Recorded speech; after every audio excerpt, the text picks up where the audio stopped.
有人说中国人最擅长的就是跟不爱的人结婚，和爱的人分手，可相爱的人为何总是走不到最后？原来莫文蔚的那句也许放弃才能靠近你，把他和周星驰藏了3年的隐秘恋情全部写进了盛夏的果实里。放弃才能靠近你。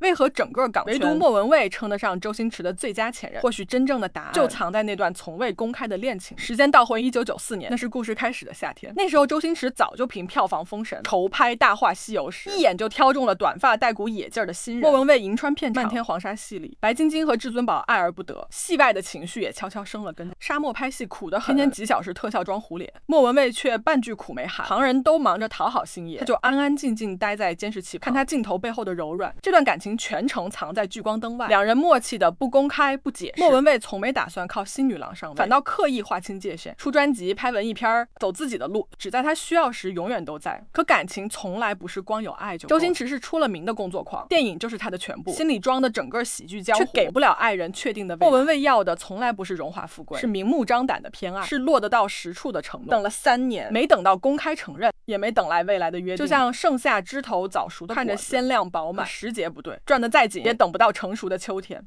2000年初，两人默契散场，没有争吵拉扯，闷热夏日的车里聊过之后，莫文蔚笑着转身，便再也没回头。同年这首歌也尘埃落定了。滚石为莫文蔚做首张国语精选，按惯例加新歌冲销量，团队挖到 UA 的水色原曲，平缓没爆点，制作人嫌平淡差点弃用，是莫文蔚执意保下。他说这旋律像夏天闷在胸口的情绪，没大哭大闹却挥之不去。言词人李超雄没看日文原曲，循环着旋律，站在天台吹风时，忽然想起莫文蔚聊起那段感情时，眼里那股克制的光，像盛夏的果子，熟得太早，摘得太急，咬开全是酸涩，可就是舍不得扔。这个意象敲定整首歌的魂，直接就立住了。他不写撕心裂肺的告别，专写那些说不出口的细碎情绪，反复点开又退出去的对话框，路过老地方时的停顿，到了嘴边又咽回去的想念。录音那天，棚里的空调偏偏坏了，密闭的空间闷得像个蒸笼，莫文蔚额角全是汗，连呼吸都带着黏腻的热气。制作人想改期，他却摇头说就这么录。那天他没用任何哭腔技巧，反倒越唱越轻，用气声拖着副歌，像在自言自语。闷热的环境反倒催出了最对的情绪，盛夏里喘不过气的压抑，想挽留又开不了口的全藏进了声音里。李宗盛听完样片只说一句乐清越伤人，红专辑还有黄伟文填的粤语版北极光，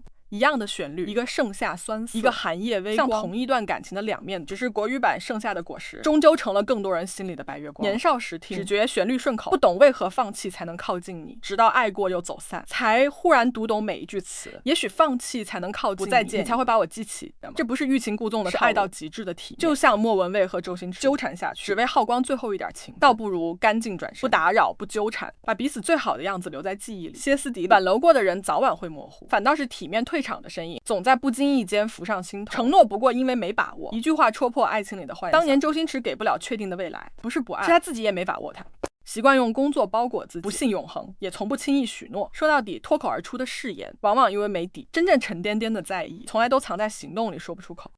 2006月，盛夏的果实正式发行，像一阵夏风吹遍大江南北，音像店、校园广播、街边便利店处处循环。他拿下第1届音乐港台年度10大金曲和至少还有你，可惜不是你，并称千禧年初华语情歌3座里程碑。更难得的是他的生命力26年过去，流量歌换了一轮又一轮，这首没有高音爆点的慢歌始终留在无数人的歌单里，全网累计播放量破100亿，100万条评论，藏着100万段没说出口的故事。2021年时光音乐会，胡夏的翻唱再次刷屏，无数00后才惊觉20年前的情歌原来这么戳人，它成了华语乐坛公认的分手标配。 BGM 不是因为够惨，是因为够懂。有人说少年不听莫文蔚，听懂已是曲中人。年少听只觉调子绵软，没什么特别，等真的爱过又错过，深夜再点开瞬间就红了眼。他不教你恨，不逼你放下，只是静静告诉你遗憾很正常，舍不得也没关系。多少人分手时整夜循环，戴着耳机坐在窗边慢慢接受，有人只能陪走一程。他教给所有人的是分手该有的体面，不必恶语相向，不必强迫自己忘记，可以遗憾，但要学会松手。而莫文蔚自己就是最好的印证。分开后，他从没说过周星驰半句坏话。后来他深陷舆论风波，人人落井下石，只有他站出来替他说话，没能相守，到最后却成了彼此最体面的旧人。其实盛夏的果实从来不是一首悲伤的歌，他讲的从不是失去，